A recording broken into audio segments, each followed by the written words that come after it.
आप देख रहे हैं देवास का अपना विश्वसनीय न्यूज़ चैनल राष्ट्रीय नवाचार। आज हमारे बीच में एकता तिवारी यहाँ पर मौजूद है, जो मुंबई से हमारे बीच में आई है। क्योंकि ये देवास की स्थानीय निवासी है, इसलिए आज हमारे बीच में है। यहाँ पर एक एक्टिंग की वर्कशॉप ये यहाँ पर संचालित करने जा रही है। ये पिछले 15 वर्षों से मुंबई में फिल्म और टेलीविज़न में सक्रियता से अभिनय कर रही है और अपने अभिनय के दम पर इन्होंने देवास और मालवा का नाम रोशन किया है। आज देवास के हम सब पत्रकारों से ये रूबरू होने जा रही है और ये बताने जा रही है कि मैं इस देवास के लिए एक्टिंग के क्षेत्र में इस वर्कशॉप में क्या करूँगी। सुनिए आप एकता तिवारी से। नमस्ते, मैं हूँ एकता तिवारी। आप सभी की कुछ ना कुछ लगती हो, किसी की बेटी, किसी की बहन, किसी की भतीजी कि नहीं, मम्मी मेरी साथ में है। और मैं यहाँ से जब निकली थी, ये सोच करके नहीं निकली थी कि मुझे कलाकार ही बनना है। मैं जीवन में मेरी सपना जो था वो था फाइटर पायलट बनने का।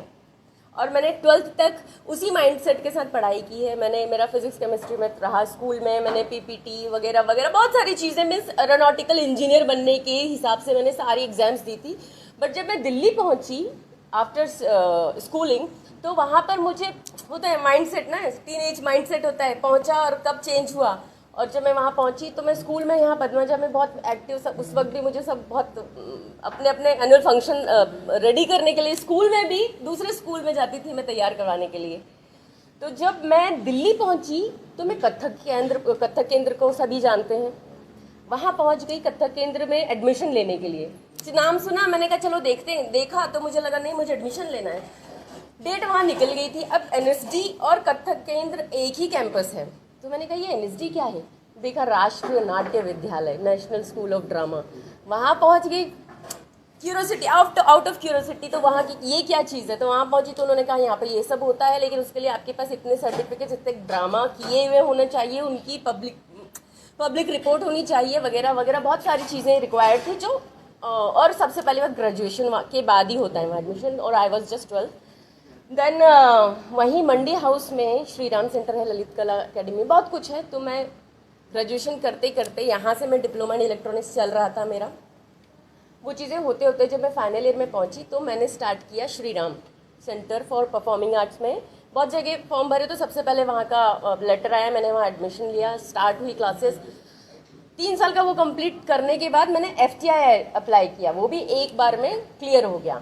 और जिस साल मेरा FTI क्लियर हुआ उसी समय मुझे मुंबई में as an assistant director film में, लाहौर एक फिल्म आई थी अगर आपको याद हो क्रिकेट पर, उसमें एज एन असिस्टेंट डायरेक्टर मुझे जॉब मिल गया।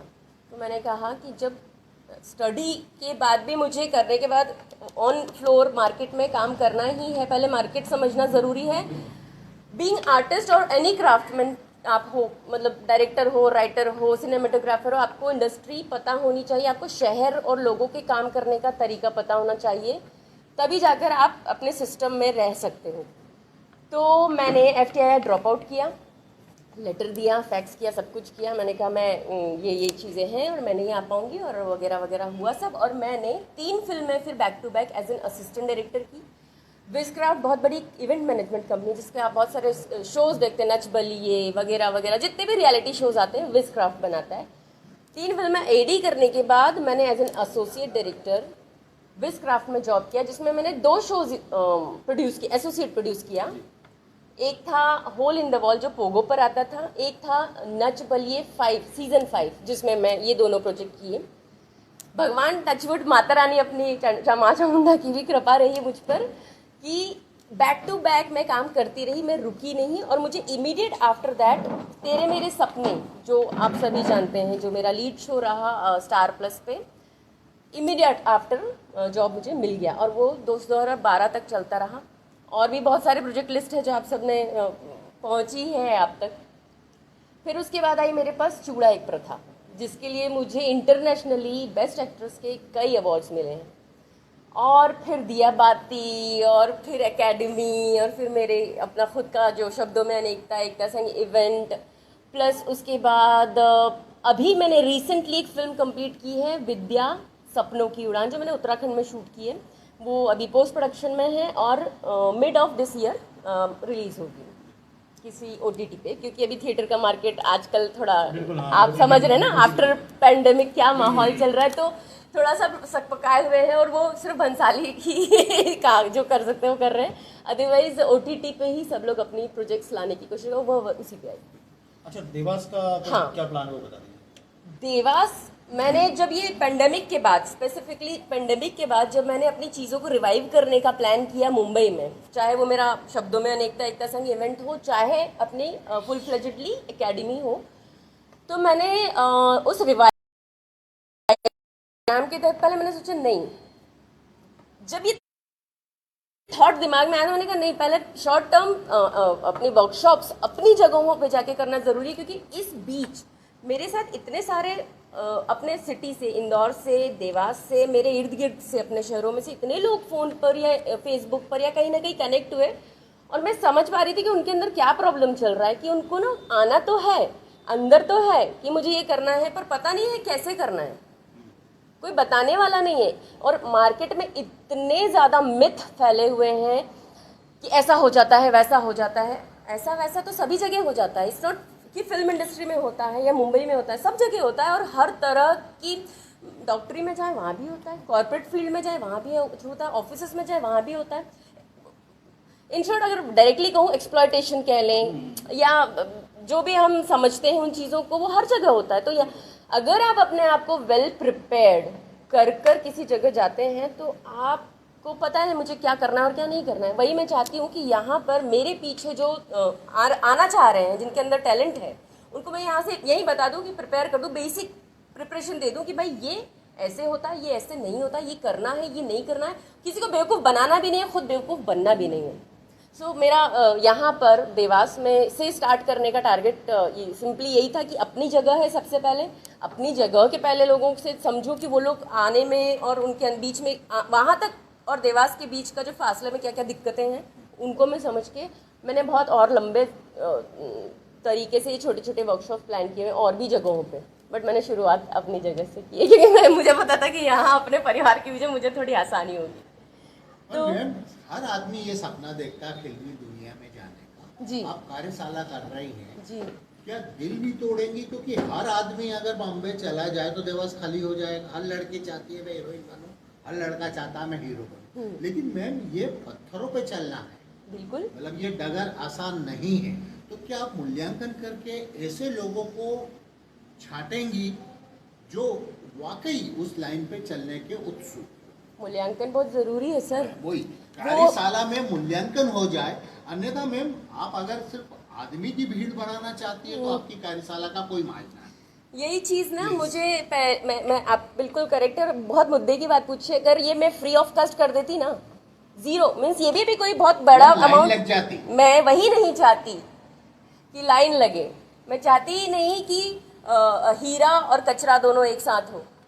वो छटनी बहुत ज़रूरी है।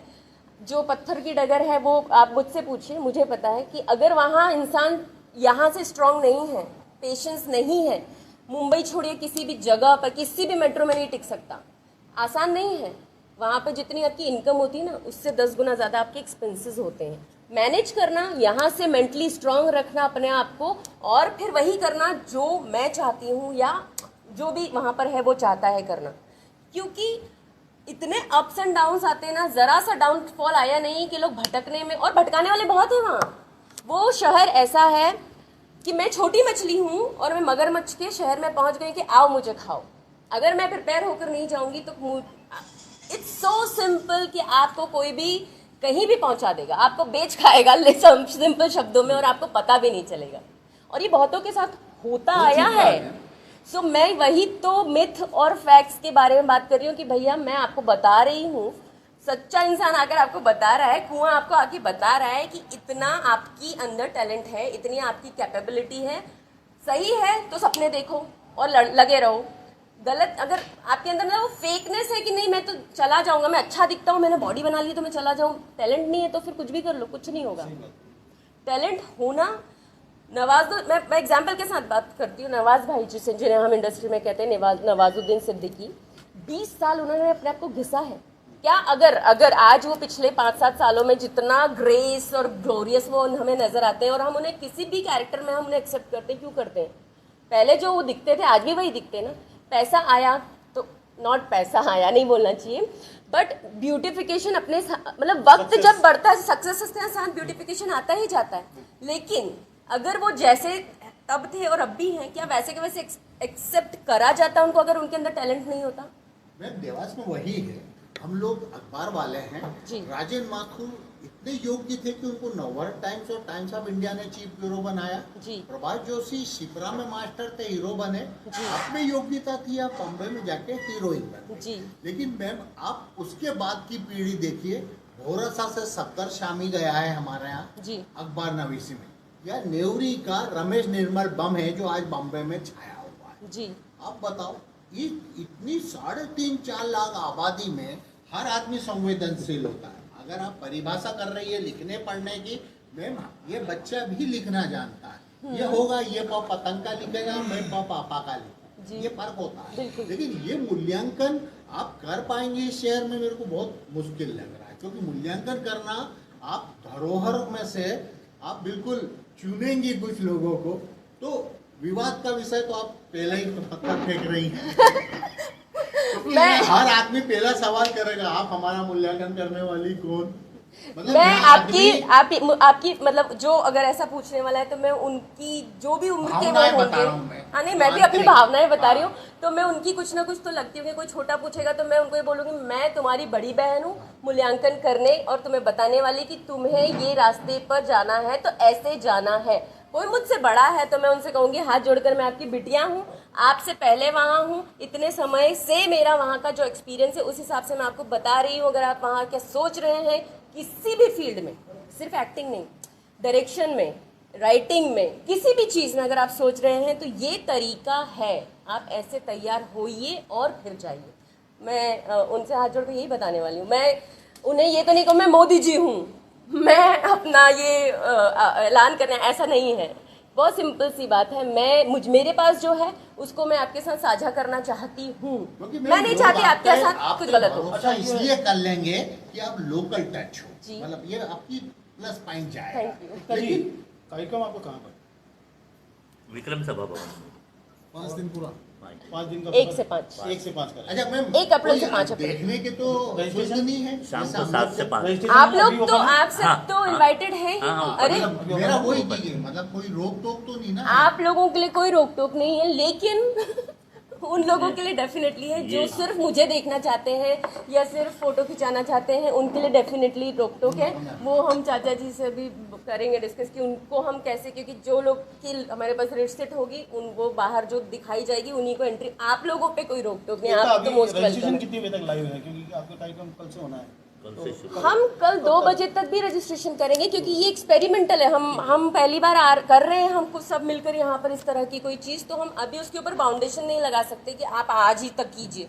कल 5 बजे से हमारी वर्कशॉप है। कोई अगर 4 बजे भी आता है कि हम आना चाहते हैं तो मैं मना नहीं करूँगी। मैं चाहती हूँ जितने ज़्यादा से ज़्यादा आए। सिंपल सी बात है, भावनाएं, इच्छाएं, ड्रीम सबके अंदर है। 5 से 7 ऑफिशियल टाइमिंग है। क्लास जब कोई सी भी स्टार्ट होती है तो वो आगे भी चली जाती है, और स्पेशली जब कोई ना कोई क्रिएटिव क्लास होती है तो वो कहाँ तक चली जाती है मैं रोक नहीं सकती कि वो 8 बजे भी जा सकती है, 8:30 तक भी जा सकती है। डिपेंड करता है कि जो मेरे पास कैंडिडेट्स पहुँचे हैं उनके अंदर से कितनी क्यूरियोसिटी है, उनको अपने अंदर से कितना सारा मुझे दिखाना है या मैं उनमें से कितना निकाल सकती हूँ। छोटे बच्चे 5 से छोटे, 6 से छोटे नहीं, बाकी कोई आप 80, 90, 100 साल तक के कोई भी आ सकते हैं। सिर्फ कॉल्स इंक्वायरीज है। रजिस्ट्रेशन का अभी तक मेरे पास कुछ इन्फॉर्मेशन नहीं है क्योंकि मैं कल ही पहुंची हूं और उसके बाद आप सबसे आज ऐसा नहीं लगता कि आपने मतलब कल से ये समय कम लिया पब्लिक को जानकारी देने की? मेरा कहना मैम, आप अगर आपका बायोडाटा 2 दिन पहले जारी कर देते, मतलब मैं आपकी योग्यता पे प्रश्न चिन्ह नहीं लगाता, लेकिन अगर बाप अपने बच्चे को भेजेगा आपके पास सही, तो वो आपका मापदंड